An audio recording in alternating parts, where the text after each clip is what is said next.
Coming out tonight. I'm Steve, one of the co-owners of Scuppernong Books and the editor at Scuppernong Editions, which we started in 2018, so this is our 6th book.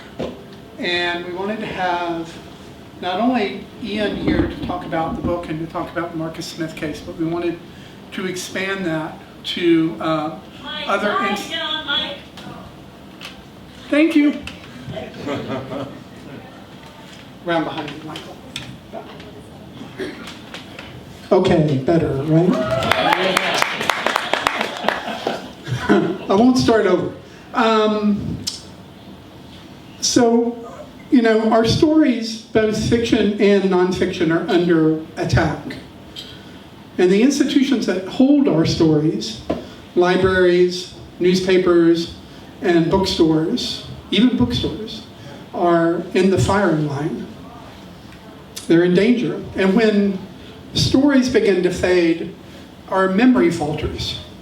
And without stories and without memory, we're in danger of losing who we are, both our community and as a person. So Scuppernong Editions is a small nonprofit press, and we focus on hybrid memoir and books on social justice issues in North Carolina. So in addition to publishing memoirs by Laurie Stone and Stephanie Grant and Andrew Salters, we've also published Inside Voices from Death Row, which are essays by 4 people on death row in North Carolina, and The Tarboro 3, Rape, Race, and Secrecy by Brian Lampkin, which is a memoir, but also investigates a 1973 case in Tarboro, North Carolina. And we at Scupp asked Ian to write this book, mostly because we didn't want the story of Marcus Smith to fade and to disappear in the community. Not only who he was, but the circumstances of his completely and entirely preventable death. But we didn't want the action of a city council, our city council, in protecting itself and its police department to go uncommented on and to be forgotten.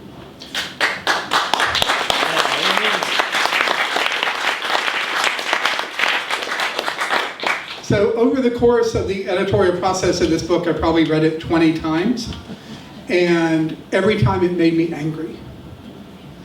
And so I'm hoping that it makes you angry too. And I'm hoping, and I guess in a way, that anger and the kind of remembering, the right kind of anger and the right kind of remembering is where change begins. That's what I'd like to believe. So hopefully that's where we are tonight with Ian's book. Now I'm going to introduce our panel, and then I'm going to turn it over to Brian Clarey. There will be a time for questions at the end, and there will be also a time when Ian will be signing books at the end. Award-winning reporter Ian McDowell wrote over 50 articles about the police homicide of Marcus Smith and has written about the case for the Assembly and the Police Misconduct Civil Rights Law Review. He's lived in the Greensboro area for over 4 decades.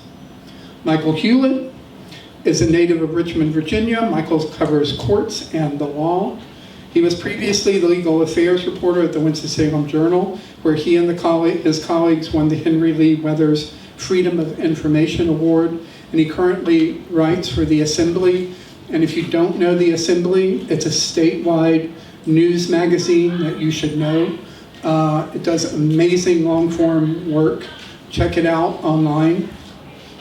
And you can subscribe for like $10 a month or something. Brian Clarey is an Alt Weekly veteran of more than 20 years. Brian studied journalism at Loyola University, New Orleans. And he's been covering the area in the News and Record, O. Henry Magazine, and Yes Weekly since 2000. He's executive editor of Triad City Beat. Please welcome our panelists.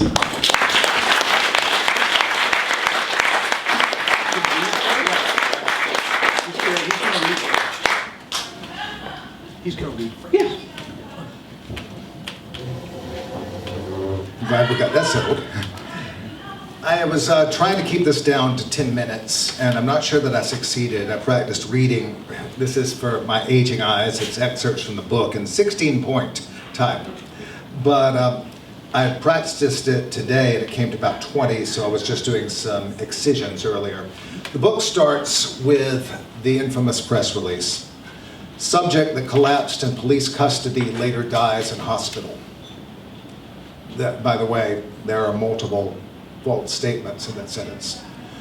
Greensboro, North Carolina, September 8th, 2018. At 12:45 a.m., Greensboro police located a disoriented, suicidal subject running in and out of traffic in the 100 block of North Church Street.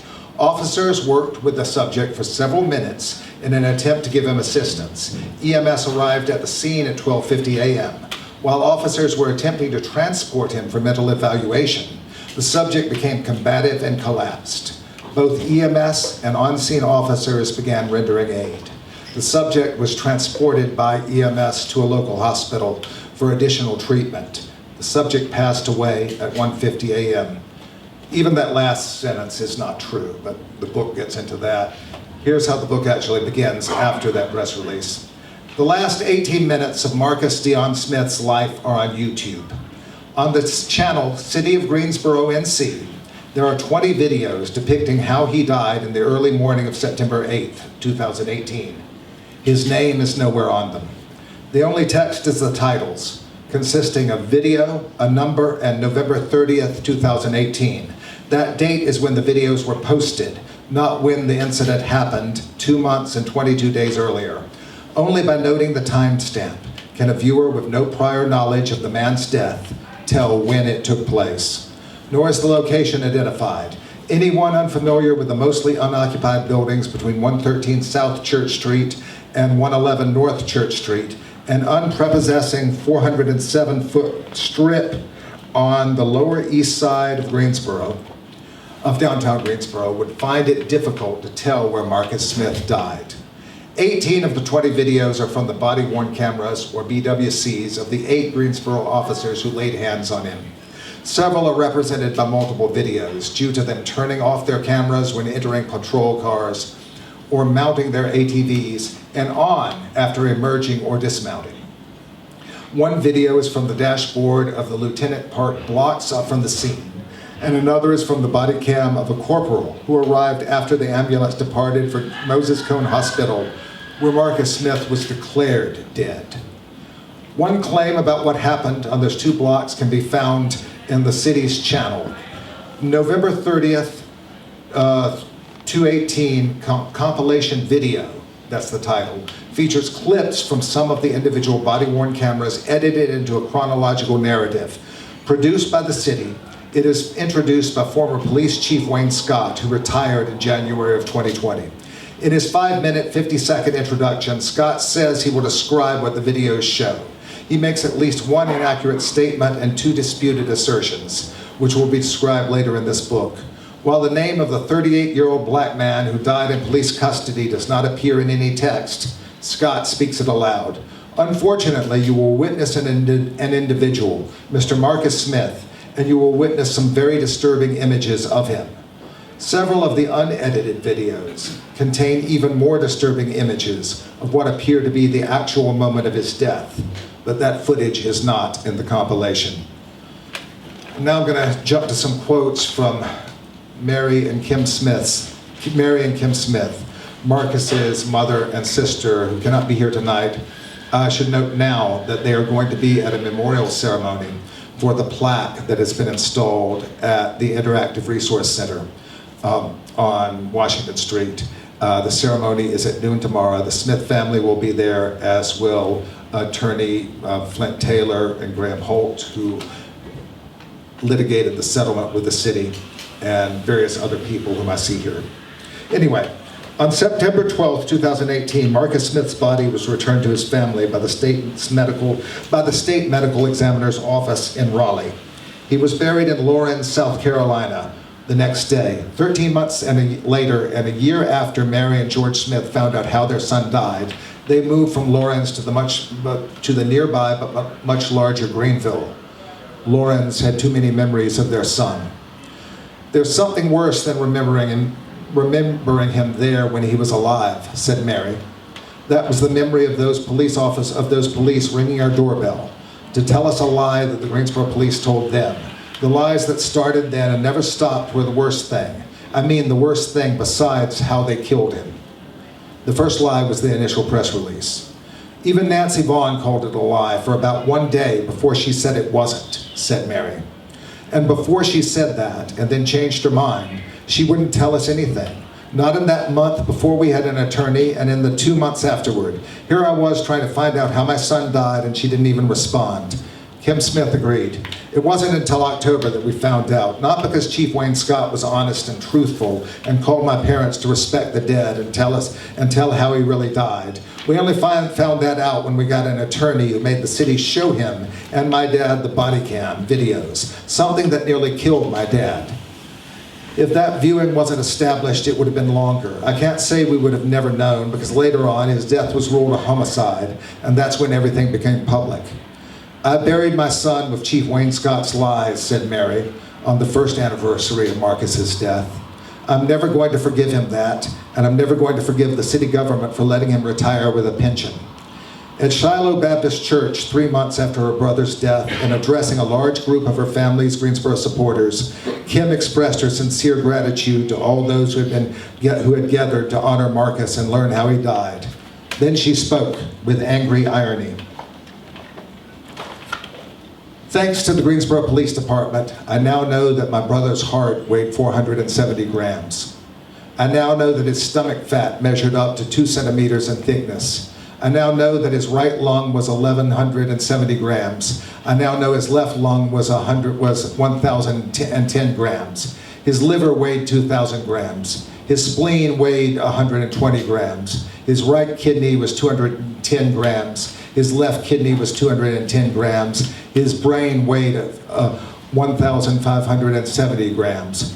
So thank you, Greensboro Police, for letting me know that.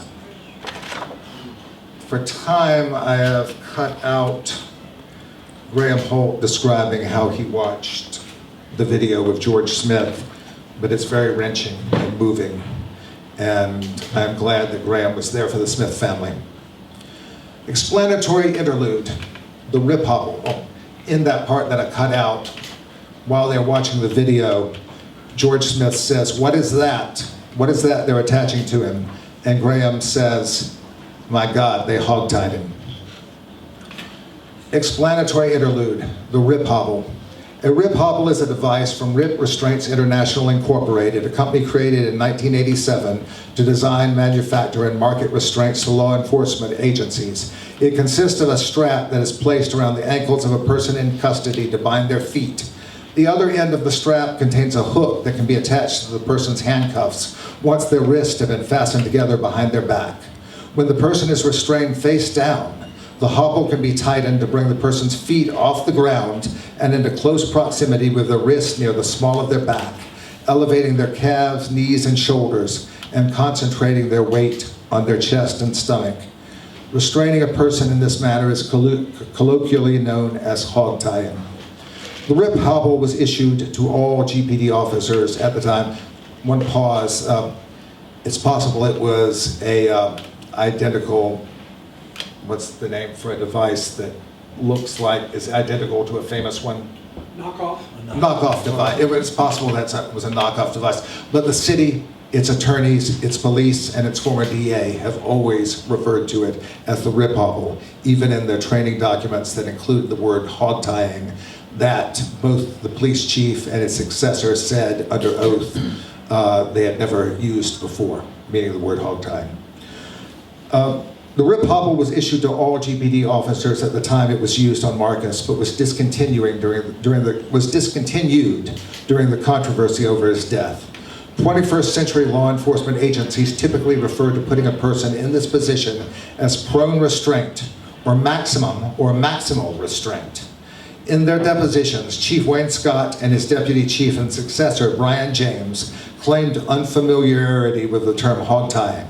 The 220 discovery conducted by attorneys for the Smith family found that the word hog tie was used multiple times in a GPD training document regarding the Rip Hobble. Chief Wayne Scott would later claim that Marcus was restrained in this manner at the request of EMS. Actually, it was Robert Duncan, the youngest and least experienced officer on the scene, who proposed using it before he talked to EMTs Abbott and Alling. Duncan had been on the force for 2 years and 7 months at the time he suggested hog-tying Marcus. Neither Sergeant Douglas Bradshaw nor neither Sergeant Christopher Bradshaw nor Corporal Douglas Strader, the senior officers at the scene, voiced any objection. Now, here is Nancy Vaughn speaking at Shiloh Baptist Church after the videos went public. I was, if I can make, I'm not really joking here, but I was tempted to invite Flint Taylor up here to read the entire transcript with him being himself and me being Mayor Vaughn, but that's too theatrical and grandstanding. And of course, respected attorneys never do that. Mayor Vaughn then again took the microphone. We haven't had a situation quite, I am answering, said Vaughn. I have great concerns on how this was handled. I have concerns about that first press release that was put out. I want answers on why it was said that he was suicidal and dropped to the ground. That obviously was a lie. And I think that it has to be answered too. And we're going to ask those questions on who put this press release out and under what grounds, because obviously based on the video, which you were able to see, and we released that video and all the videos so you can see it, we're going to want answers. And based on those answers, you're going to see what our answer is. Because that very first press release, obviously, was a lie. Mayor Vaughn then, after Sharon Hightower and some others spoke, Mayor Vaughn, and Sharon also called it a lie. Mayor Vaughn again took the microphone.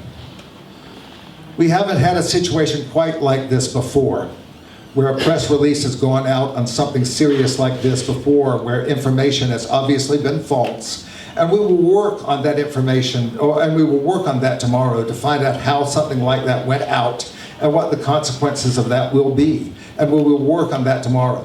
Sharon had asked for an investigation on how this unfolded, and we will certainly do that. I am not prepared right now to say what those penalties will be, because a lot of that will be up to the city manager with our review. All I can let you know, and can let people here know, is that it is very important to us, and we know that it's very important to you, and that we need to hold us to that standard, and that that is something we will look into first thing tomorrow morning. How a press release like that could have gone out. And we will get to the bottom of that, and the rest. I should have made these easier to flip.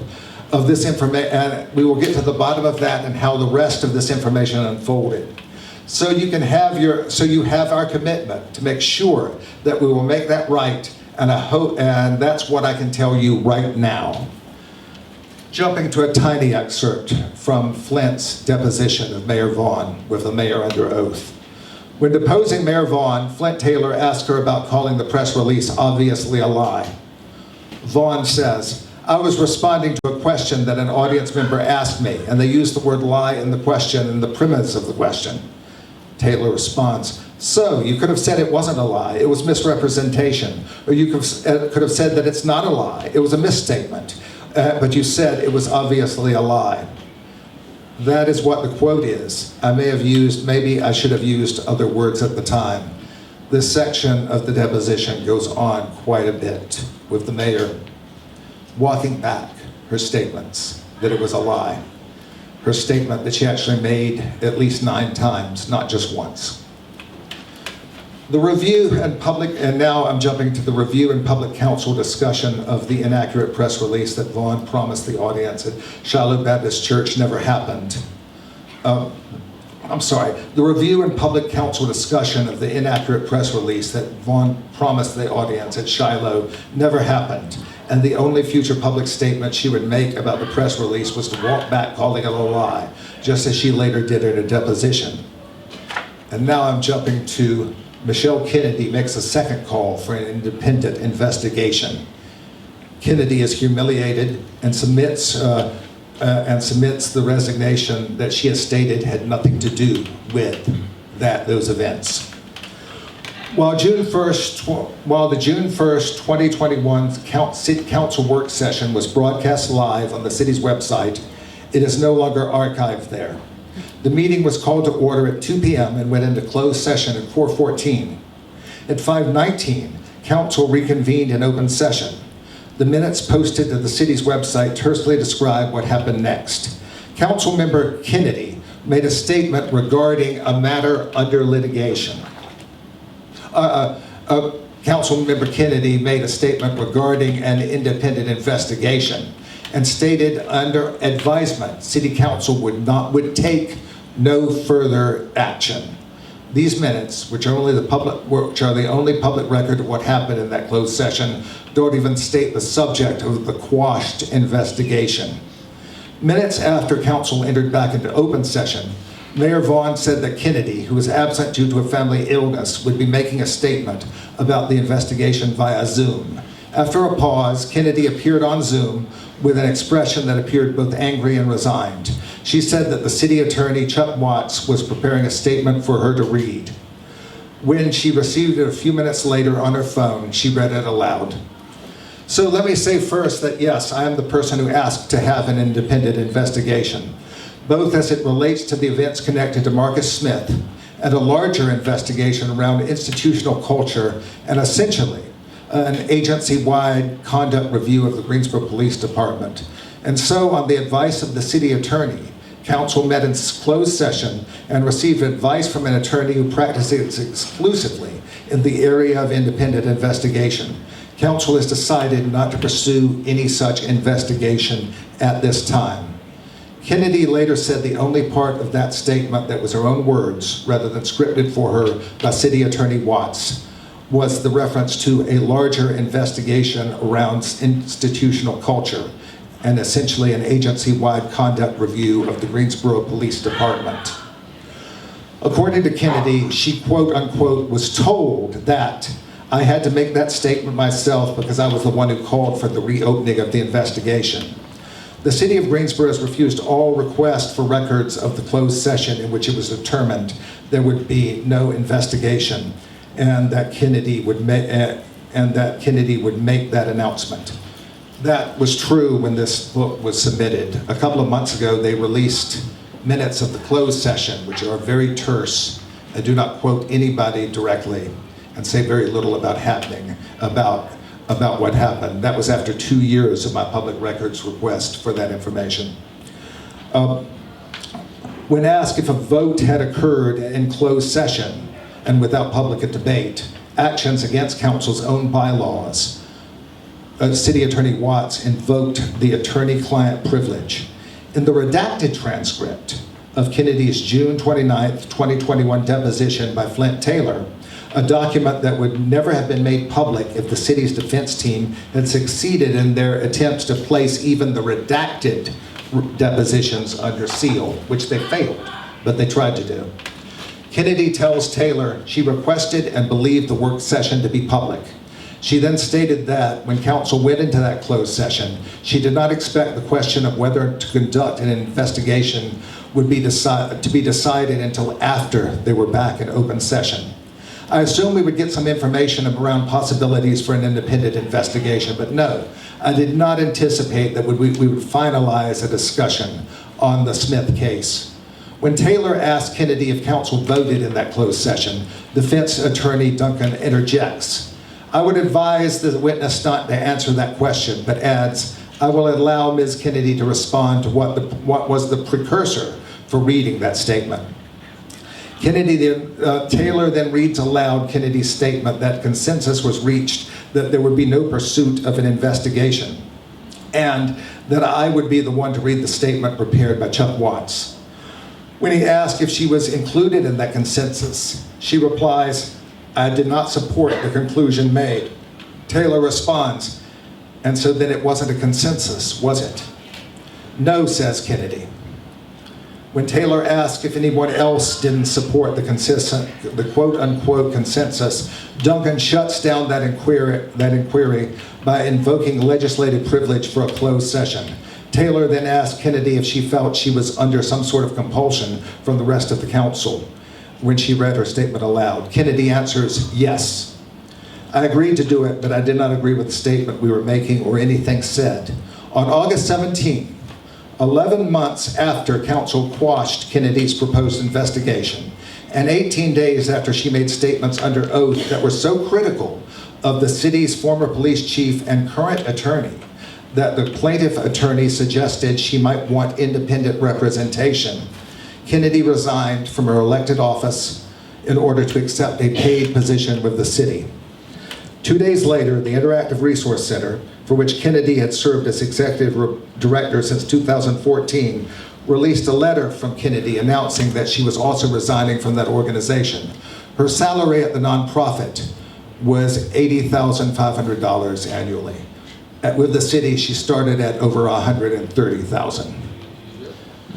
And now, here is Flint Taylor's response to Mayor Vaughn's claim that in the course, as my book describes, in the course of this discovery process, Flint and Graham and their legal team discovered multiple previous instances of hog-tying of people, mostly black people, about half of them women, mostly white officers. The judge allowed the plaintiff attorneys to view 50 examples, or was it 50 tapes? 50 videos. It was 50 different cases. It was 50 different cases. Flint described what he saw, or what his team saw. People like Paulette Montgomery and others just quoted that at City Council, and Mayor Vaughn repeatedly made statements that these descriptions were inaccurate. Taylor said that he absolutely stood by the accuracy of his team's descriptions. Of course, we picked out some of the strongest ones. I defied Nancy Vaughn and Chuck Watts to stand in front of the public, show these videos to the public, and try to justify women having their breasts exposed, for example, and being hogtied clearly in violation of the city's own regulations again and again. And the statistics that almost all of those doing the hogtying were white males, and a huge predominance of the victims were black, and almost 50% were women, all being subjected to a cruel device that had been strongly denounced by the United States Judicial Department 25 years ago. He then turned to the word that Vaughn spoke with apparent sincerity and anger in early December of 2018. The mayor had a chance to take a brave and honest stance, and for a short time, she seemed to be doing that, when she said that the initial press release was obviously a lie. But then she got a phone call and had meetings that I strongly believe resulted in her saying something mandated by former Police Chief Wayne Scott. Even going back to her apparent promises to the concerned public at Shiloh Baptist Church, when she not just once but repeatedly called the press release a lie. You can read what she said next. We need answers in two ways. One is that she's sincerely demanding answers, and then someone in power gives her an explanation. Or that the powers that be told her to change her ways, that she's jeopardizing the police department and giving it a bad name. I think that's where I cut it off. Let me make sure. Yeah, again, so, I'm done. I'll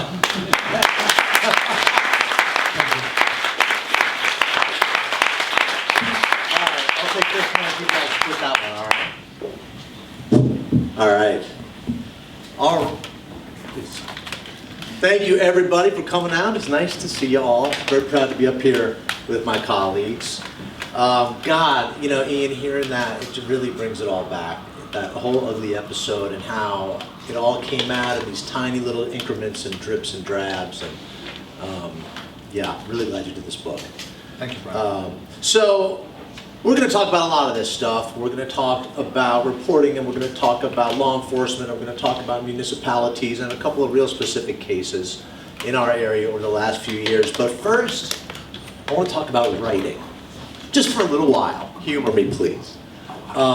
So when it comes to writing, we always say the devil is in the details. I'm sure you've all heard that. We also say God is in the structure, which is the most important part of the piece. And I want to talk about the structure of this book. So, you know, a news article is fairly straightforward. You're assembling different pieces of information. How did you structure this book? I'm still on. Well, my original mandate when Steve and Brian, they approached me right up at that bar one day, a couple of years ago. Seems like 10 years ago, but it was maybe 2. Their original idea was for a shorter book as part of an ongoing set. The IRC who knew Marcus, and his reporting was invaluable. There was later reporting by Sayaka that was invaluable because I was not in the courtroom when the judge dismissed the city's attempts to get Flint and others and the legal team censured for giving the redacted depositions to the press, which they couldn't do anything about. The city's attorneys couldn't do anything to the press, but they could certainly try to get the plaintiffs censured for that, and they failed. Sayaka was, anyway, so a lot of people, I'm indebted to a whole lot of people. And so I went back, and also I watched videos that I had not watched because I was not yet reporting on it.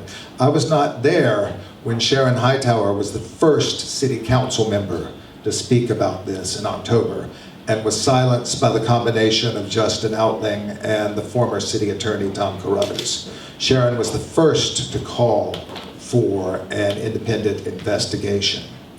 And Actually, I was not at the press conference where Nancy spoke. I was at a different press conference. So I was relying, in my original reportage, I was relying on a video on Facebook, which only had one section of what the mayor said. I did not know at the time that she had actually used the word lie 9 times. So later, when she told me and others that she only used that word because the audience was using it and she had adopted their terms, I did not push back the way I should have at the time and say, Nancy, you used that word 9 times. This doesn't really illuminate the process for you. That's hard for me to do. I am very instinctive about my process. In this case, I just wrote the damn thing. I knew that Steve had wanted me to explain Greensboro for an audience outside of North Carolina. So I began with that, which took us through not just the founding of Greensboro after the native population was pushed out or died more from European microbes than musket balls, but we still killed them. And the Quakers took over. And it touches on our North Carolina's very reluctant performance of the Confederacy, not because we were a state of abolitionists, although Jefferson Davis believed we were, but because we hated Virginians and the Virginian aristocracy that ruled the Confederacy with an iron fist. Forget this states' rights bullshit. There was no states' rights in the CSA, but we hated them more. I mean, our white rural farmer population hated them more than they hated African Americans.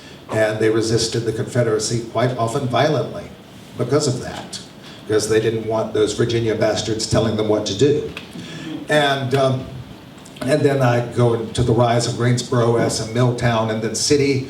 I come into the civil rights era, the sit-ins, and the woefully underreported siege of A&T in 1969, which was the largest military occupation of any U.S. campus, and where the Reverend Nelson Johnson first rose to prominence as an organizer, and then leading into the Greensboro Massacre of 1979, which I am so glad is going to be the subject of an upcoming book for HarperCollins by Aaron Shetterly. As far as I know, this is the first time a major national publisher has tackled the Greensboro Massacre. And then I went into Marcus as a person. That Marcus as a person is very much the Smiths family story to tell. They cannot be here tonight. I will see them at the memorial ceremony. It's not a service, but ceremony, and speakers tomorrow. But the story of Marcus the man is the Smith family's story to tell. Of course, I deal in it with a chapter, but I hope that Kim writes the book that she's talking about writing, and I will give her whatever assistance I can. But then I just started, because I was starting with stuff I never reported on, I just started talking to people who'd been interviewed in those interviews, and searching out people at the RSC and elsewhere, and started writing it chronologically until I was in the long stretch, and we were closing in on the settlement of the lawsuit, and it's all very much a blur, and I really can't tell you how or what I did. Well, that's fine. Let me turn. Yeah, you know, anybody who knows me has heard me talk about local media as a zone defense. There just aren't enough reporters out there, and we all have to try to make sure everything gets covered. But when cops kill somebody, we flood the zone. You know, I think we're all in agreement in our industry on that. So writing a book, doesn't even matter what kind of book, but writing a project that long changes you. You're a different person coming out than you are coming in. Tell me what your biggest insight that you gleaned from all this reporting and writing. Well, what did you come away with?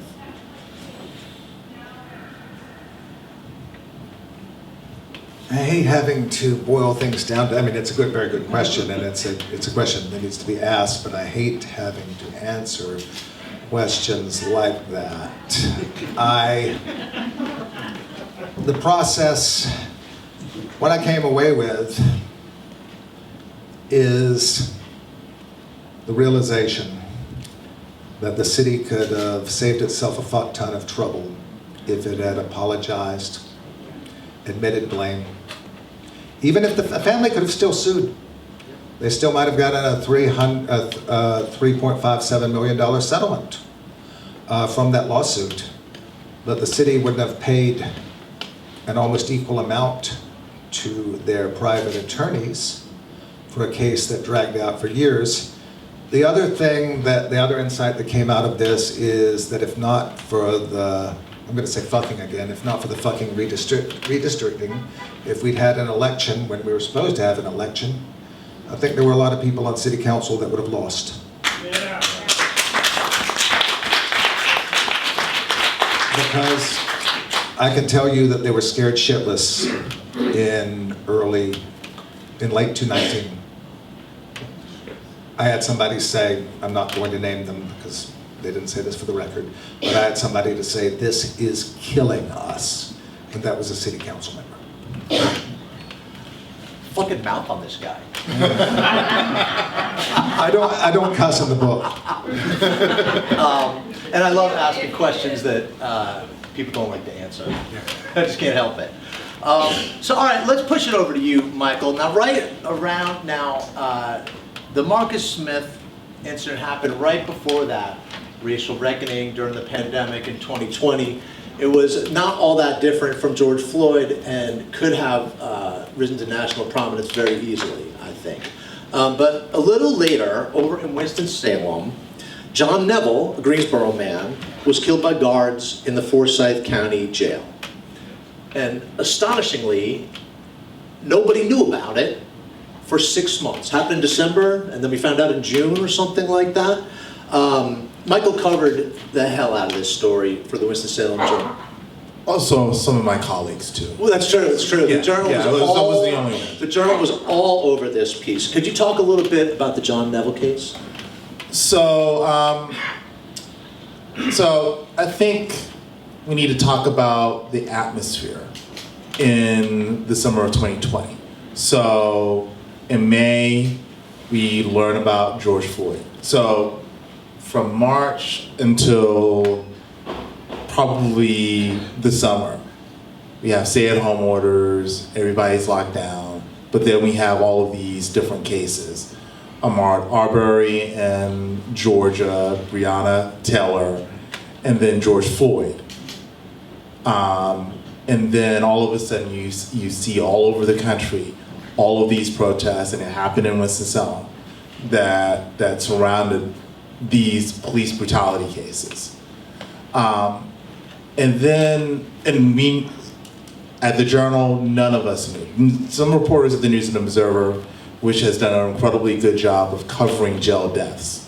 And so they were keyed in, and so there was some kind of database that they had access to, and they saw this name, and they started asking questions.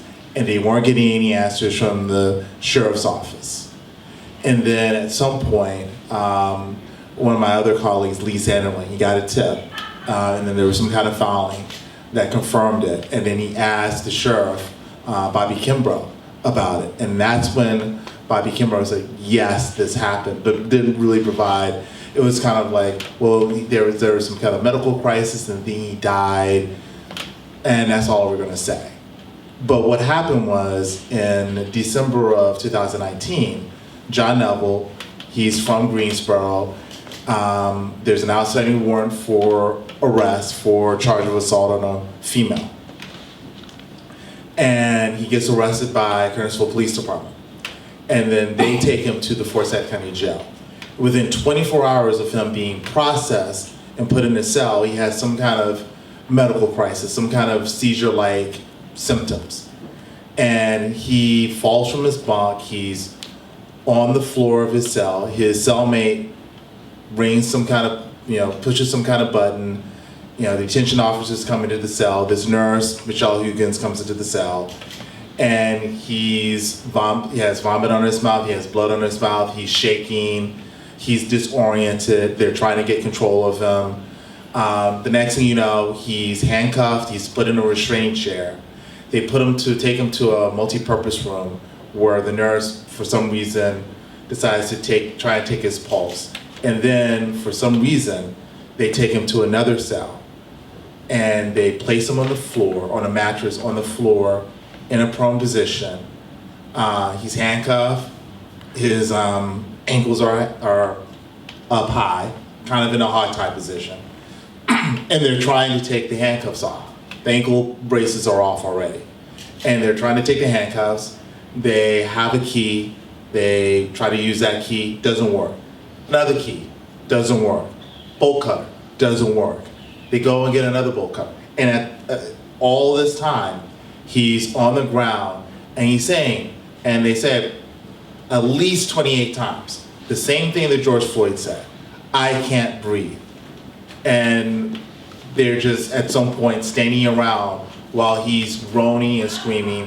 One of the detention officers says, look, if you're talking, you can breathe. And then at some point he becomes unresponsive. They leave the room. Then the nurse notices that he's not breathing. Then they go back in, and that's when he's eventually taken to the hospital. And then 3 days after that, he dies. No one says anything about that for 6 months. So there's not a news release. And Marcus Smith's death, there was at least a news release. We didn't get a news release for 6 months. And then the sheriff finally in June says some little thing, and then 2 weeks after that, the elected DA holds a news conference and announces that there are going to be charges of involuntary manslaughter against the 5 detention officers and the nurse. And that's when things change in Winston-Salem, and that's when the protests become less about George Floyd and more about John Neville. Yeah, as part of our jobs, we watched this footage. I remember when the John Neville footage came out. I think Marcus also said, I can't breathe, is that right? It's garbled. It's often said that he said, I can't breathe. He definitely says multiple times, I ain't resisting. He says, help me. Yeah. Yeah. And he groans and makes, Yeah. groans and makes expressions of pain. I was trying to clear that up for the book. I did what I did not want to do and watched all over again. I could not find him on any of the videos actually saying that I can't breathe, but the senior paramedic, Ashley Abbott, she actually said under oath that watching the videos, she recognized the sounds of respiratory distress, and if she could have heard them on the scene, she would have made the officers sit him up and maybe even take off the device, but then she told Flint that she was scared to get close. So I watched the Marcus Smith videos probably only once or twice, not nearly as much as like reporters have to. I watched the John Neville footage, which was likewise very, very disturbing. And as part of a reporter's job, you need to watch it over and over because you need to try to analyze every little thing that you can see. And I know you've both spent a lot of time watching gruesome footage. Can you both talk about the effect that has on you as humans? take it first. It's obviously hard. I mean, for 2 Yes Weekly articles, I watched it multiple times over the course of 2 separate weekends, probably a total of 12 to 14 hours, then again and again and again for the book. And then after, in the editing process, we found discrepancies in just my mistakes and the times. Well, anything like this, the timestamps on cops' individual body cameras do not match up. One officer's camera might show Brian Clarey saying "back off, man" at 12:15 a.m. and another officer's camera might show it at 14.27. Just not, at least in our city, none of the timestamps match up. But that wasn't the issue. I just had deleted a number or elided a number, which meant, and Andrew Salters caught it, which meant that I had to go back and watch them again at a period in which I did not think I would have to. I cannot speak for the way in which it changed me other than that it did. I mean, my friends, some of whom are here, like Andrea back there, saw me going through this. And it's a gut punch, and then you're numb, and then you are like, I'm just gonna do this. And that's all I can answer is for myself.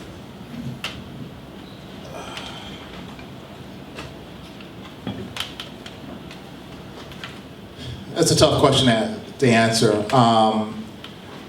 So on one hand, you see this all the time. You see it all the time. Ferguson, on and on. You see, it feels like sometimes it's every other day you see a video of some black person being brutalized and being killed. And then you're both black, I'm black, and then I'm also a reporter. So I'm experiencing both at the same time. Now, I'll go into a bit of detail about in terms of how we got this. So, first of all, in North Carolina, body camera footage is not a public record. So in order to get body camera footage released, you have to file a petition in court. And a Superior Court judge has to make a decision as to whether or not it gets released. So that's what the Winston-Salem Journal did as part of a coalition of a bunch of news organizations, petitioned the court. There was opposition from the defendant's attorneys and the prosecutor. Usually the argument is, well, these people are facing criminal charges. If you release this video, it will impair their ability to get a fair trial. So one of the things that happened with the judge, I can't remember his name right now, but he mentioned the fact that this became a big deal precisely because it was not, nothing about John Neville's death was released for 6 months. That actually worked in our favor. He was like, this is why this is a big deal. If this had been released maybe in December, it would probably be still a big deal, but it wouldn't be as big of a deal, except for the fact that in the minds of people who were protesting about it, it seemed as if this was being covered up. Because It was being covered up. well, I mean, to be fair, what Kimbrough says, because I interviewed him, what Kimbrough said is that one of the reasons he didn't say anything about it was at the request from the attorneys who represented the family. And he also said that supposedly they didn't have an official cause of death at the time. They were still waiting for autopsy results. Now, you look at the video, you're kind of like, well, he certainly didn't die from natural causes, but that was the reasoning for why he kept it secret. But the judge noted, 6 months, I'm gonna release it. And so it was like a bunch of us who looked at the video and were looking at like certain moments that we needed to kind of emphasize. and even then, you are also thinking about, okay, we have to kind of, we got the video, we got to show the video, but we also have to make sure that we're doing it in a humane way, because this is a human being who's being killed. We have to put like trigger warnings. Hey, this is, what you're about to see may be disturbing. Maybe you don't want to see it. Because there's a conversation about, we post these videos of people who are literally dying, and that has an effect on people who are watching it. So as a journalist, I think there's a conversation to be had about how do we present these things, and how do we report them. Yeah, you wanna have a complete record, but also at the same time, I don't even know what to say, after watching those, but thank you for that. Let's talk about body camera footage in North Carolina. Louis, I feel like I should have you talk about this. It was new technology, and when the cops first started getting body cameras, we didn't have to jump through as many hoops to see the footage, but a law was written by Rep. John Faircloth, who is a former High Point police chief. And my understanding, and to correct me if I'm wrong, but it made this body camera footage part of a personnel record. And personnel records are not public record. And so there's just built-in interference. I don't think it's always going to be this way. I think 25 years into the future that you're going to be able to stream what's on the cop's body camera, but maybe I'm just being silly and optimistic.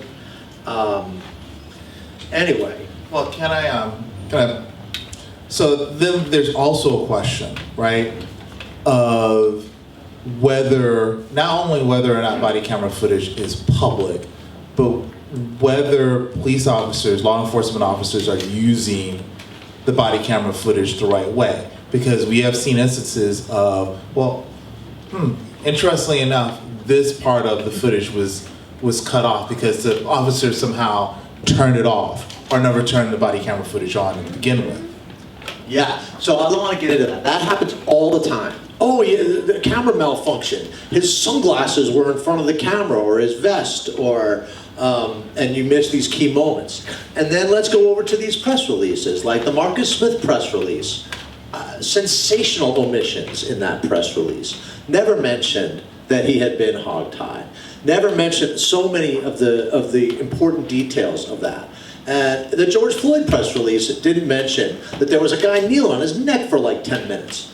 As reporters, we need documents. And how do we deal with law enforcement? And when you're reading a law enforcement press release about someone who died, and you're like, well, this is almost certainly not what happened. How do you report against that?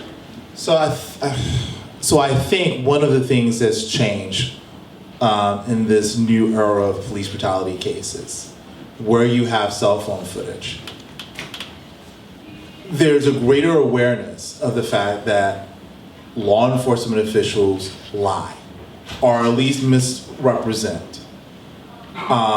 And what's happening now is, in George Floyd, if there had not been cell phone footage of what happened, then you would have been left with this narrative of, well, he just had a medical crisis and he just unfortunately died. But then you have cell phone footage showing exactly what happened. And so I think now there's a greater awareness, or at least a conversation in journalism circles. It's like, how do it's not enough to just depend on a news release. It's not enough to just depend on what the police say. What other reporting? Are you going to the scene? Are you seeking out witnesses? Are you seeking out documents to see if there's something else beyond what the police is saying? Laquan McDonald. So Laquan McDonald was a kid in, I believe, Chicago, who was shot by police. And the initial reports were, well, he was coming at the police with some kind of weapon. And then there were reporters who kept trying to get, made public records requests for body camera footage, for whatever. And the body camera footage or the dash camera footage comes out. And it shows that he's running away and he's shot 16 times. So part of it is kind of maybe returning back to what journalists always do, which is question the official narrative. Yeah. Brian, I think we want to leave some time for questions from the Yeah. audience. I got some. One thing I'd like for you guys to talk about is the gag order, the local gag order against Kenwin Karana, and the fact that the Greensboro News and Record has not fought it, Yeah. Yes. and what that means for journalism. Yeah, I have a little bit of material about that, Yeah. as a matter of fact. Me too. When you talk about a reporter questioning the narrative, most of the important discoveries made by reporters are made by beat reporters who are there covering cops and courts, or city council, or school board, week after week after week, and it's a beat reporter who notices something that's a little bit off, and that's how they start digging, and that's how so many great big stories come out, and there just aren't as many reporters covering it. And I think the Kenwin thing is a result of that. If anybody's unaware, Kenwin Karana was a reporter at the News and Record. She was covering juvenile. Actually, you've written about this. Why don't you tell us what happened to Kenwin? So, when did this happen? July 28th. Yeah. So Kenwin Karana, who's now a former reporter for the News and Record, and she's doing a story about Department of Social Services and foster care and how juvenile court officials handle basically issues in juvenile abuse and neglect court. And so one of the things that you have to understand is obviously if you go into traffic court, that's public. If you go into a superior court, that's public. Anyone can go in. But also in North Carolina, juvenile court is public. Juvenile records are sealed, but juvenile courts are public, which means anyone can go in. And so Kenwin goes into court that day to observe the process. She's in there for all day. There's one moment where the judge thinks that this particular juvenile case is too sensitive and closes the court, kicks everyone out. I'm gonna deal with it, and then I'm gonna bring everybody in. Kenwin comes back in. And then at some point, the Judge Ashley Walton Sims, notices Kenwin, asks her if she's a reporter, asks her if she's taking notes, and then directs the bailiffs to seize her notes out of the notebook, and then issues a protective order saying that you cannot talk about anything that you saw in court today. That protective order, then she issues an official protective order like a couple of days later. Now, you take a look at the protective order, you take a look at what the judge did.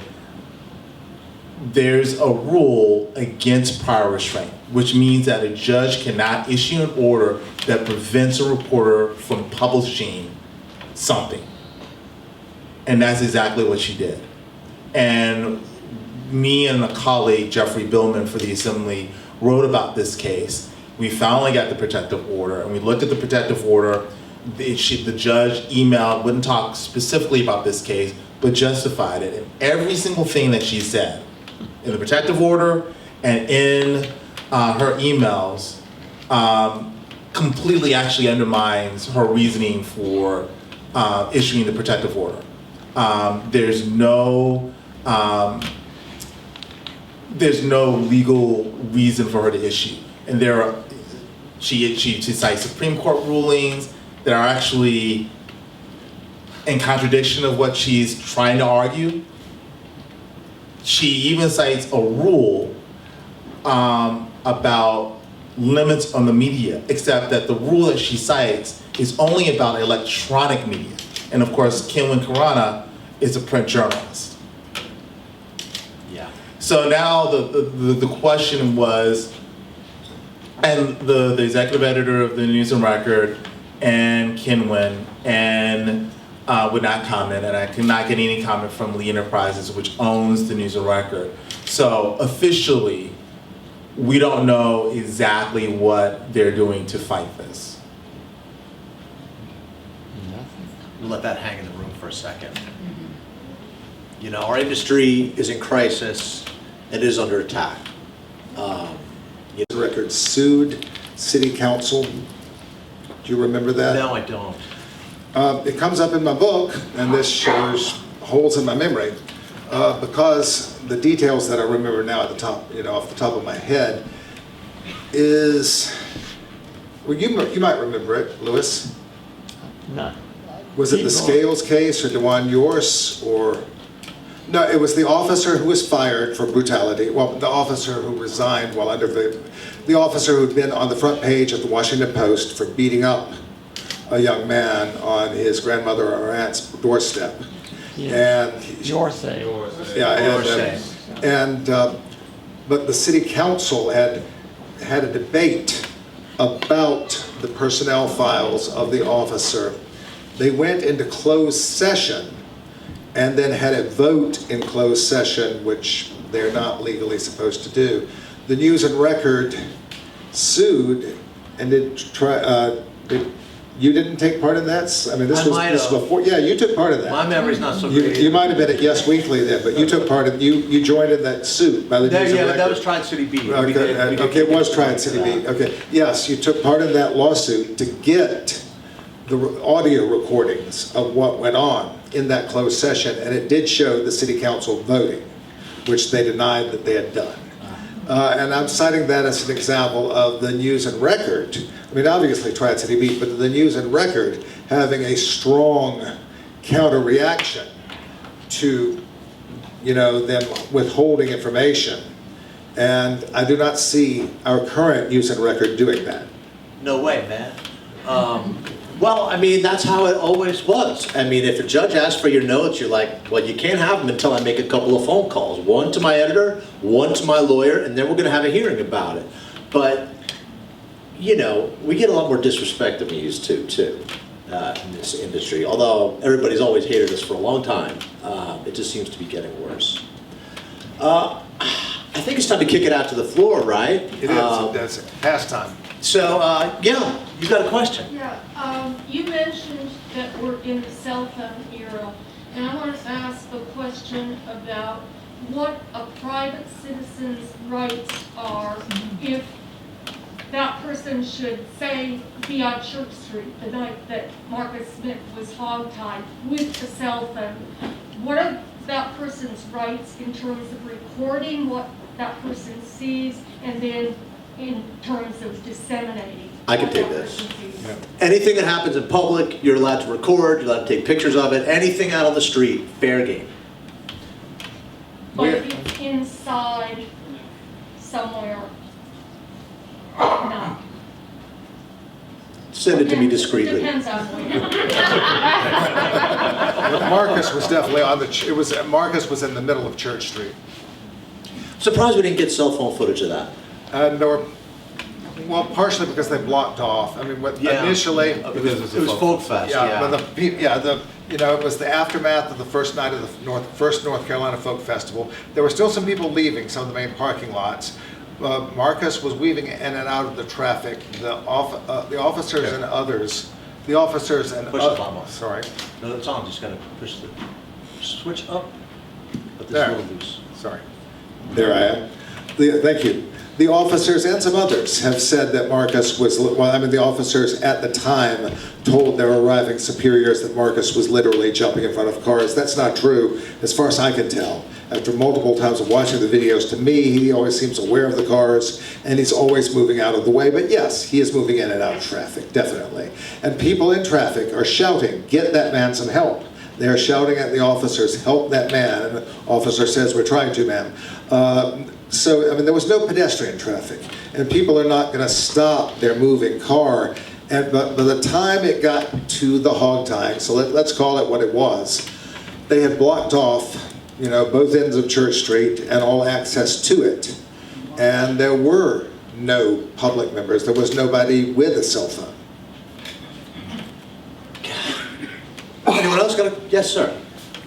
So you guys kind of went into the process of how, reporters such as yourself kind of go into going to our like elected city council members and stuff like that and trying to get the truth out of it.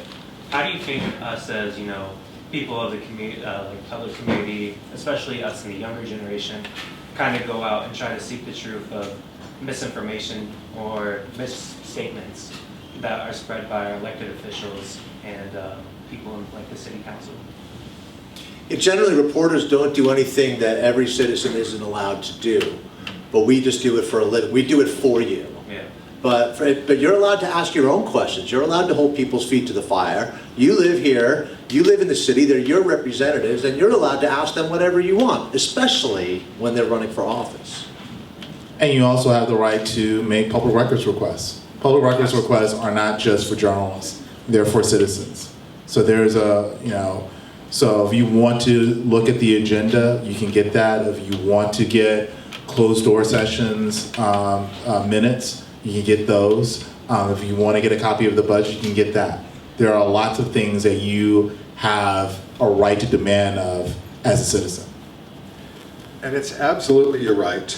Now, I don't know what happens to citizens, not that reporters aren't citizens, but what can happen if you're a reporter is, especially if it's the Greensboro Police Department that you are seeking public records of, is they will stall you for months and months and months until you start writing about how they are stalling you. I don't know, you know, that doesn't necessarily work for the general public. I want to reinforce the things about holding the feet to the fire. If my book corrects anything, I hope it corrects the narrative that has been spread by John Hammer at the Rhino Times, by at least 3 members of City Council and others in the media, or the pseudo-media, that the same half dozen people were showing up at council meeting after council meeting after council meeting to talk about the Marcus Smith case. That is a lie. Yes, there were people like Del and Louise who were there often, like Paulette and Hester, who were there often. But there were times when there were 30 or 40 or 50 people there. I would say that over the course of the Marcus Smith case, at least 300 different individuals spoke in front of City Council. Make them pay attention to you, make them acknowledge you. Don't let them spread the story that there is only a handful of you and that it's always the same people. Thanks, Louis. Thank you, Ian. Have a nice day. I'm leaving. Andrew's got one. Yes, let's. And you, could you walk us through how things, well, I'll put it this way, how things are supposed to work? Because I think it's always confusing about, you know, for example, is the mayor actually in charge of stuff? Can she actually tell people what to do, or is it the city manager, or is it, you know, or is it, in other words, is it the police chief who gets to, you know, write releases and stuff? Because I think the thing that's always massively confusing in our town is, you know, are there these multiple power structures that are simply, you know, doing different kinds of stuff, and in the end, this young man's point, okay, we don't like you, here's $120,000, go run the neighborhood development thing, we'll give you that job, and you're resigning. I mean, give us an idea about how our power structures work in our city, please. Well, all power structures are more chaotic and more at odds with themselves than we typically give them credit for being. Just if I could just, I mean, like, just to be clear about like the way the hierarchy is supposed to be structured. Like I a mean, strong think city that, manager. like, Yeah, we have the strong city manager system, which is supposed to be strong city manager, weak mayor. Yeah, I mean, yeah. Right. I quote Mayor Vaughn on that in the book. Obviously, sometimes the mayor tries to do stuff and even succeeds in doing stuff that the rest of the city council isn't for. It doesn't mean that one side is the good guys and one is the bad guys. I mean, my book describes how Mayor Vaughn and City Attorney Watts attempted to force a code of conduct on speakers from the podium at city council meetings, saying they could not criticize city employees, not elected officials, but could not criticize city employees by name, meaning they couldn't call out a particular cop for supposedly being a racist abuser, but also they could not speak about matters under litigation. That died because Justin Outling told them that it was a clear violation of the First Amendment, and the rest of City Council wouldn't back them up. This doesn't mean that Justin was a good guy and the mayor was a bad guy. People are working for their own agendas and reasons, but sometimes a few members of a strong body can force their opinions and desires on that body. Some would say that it happens with Zach Matheny, and sometimes they can't.